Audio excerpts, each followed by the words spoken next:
BJP নেত্ৰীৰ বাহনত উদ্ধাৰ বৃহৎ সংখ্যক বিলাতী সুৰা। নাজিৰাৰ ৯ নং ৱাৰ্ডৰ মেম্বাৰ লক্ষ্মী বৰ্মনৰ বাহনত উদ্ধাৰ হৈছে বুজন পৰিমাণৰ বিলাতী সুৰা। আৰু এই ঘটনাই সমগ্ৰ ৰাজ্যতে সৃষ্টি কৰিছে তীব্ৰ চাঞ্চল্য। কাইলৈ নিৰ্বাচনৰ ভোটগ্ৰহণ আৰু আজি বিজেপি নেত্ৰীৰ গাড়ীত উদ্ধাৰ হৈছে বৃহৎ পৰিমাণৰ সুৰা।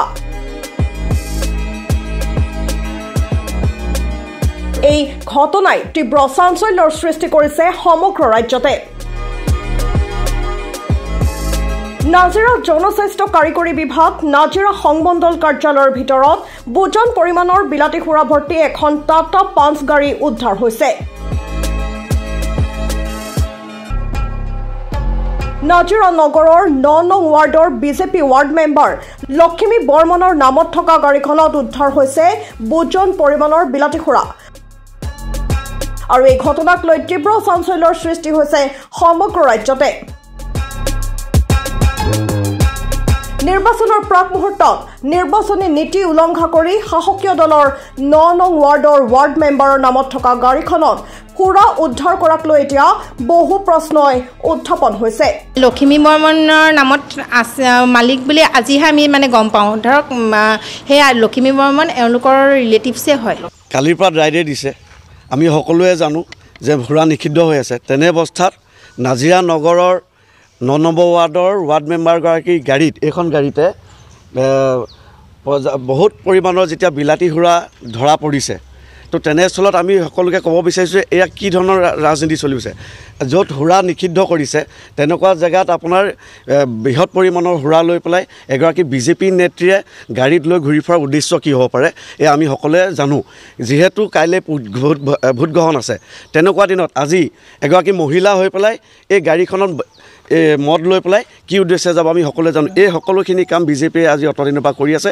যদি প্ৰশাসনে ভালদৰে চকু দিয়ে, অকল এই ধৰণে নহয় আৰু বহুত জেগাত এনেকুৱা ধৰণৰ আপোনালোকে উদাহৰণ পাব বা হাতে লোতে ধৰা পৰিব।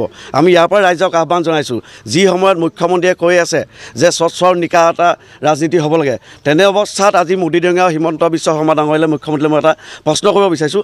আপোনালোকৰ বিজেপি দলৰ এগৰাকী নেত্ৰীয়ে যেতিয়া সুৰাবিলাক ধৰা পৰিছে, তেনেকুৱা অৱস্থাত আপোনালোকে কি স্থিতি ল'ব?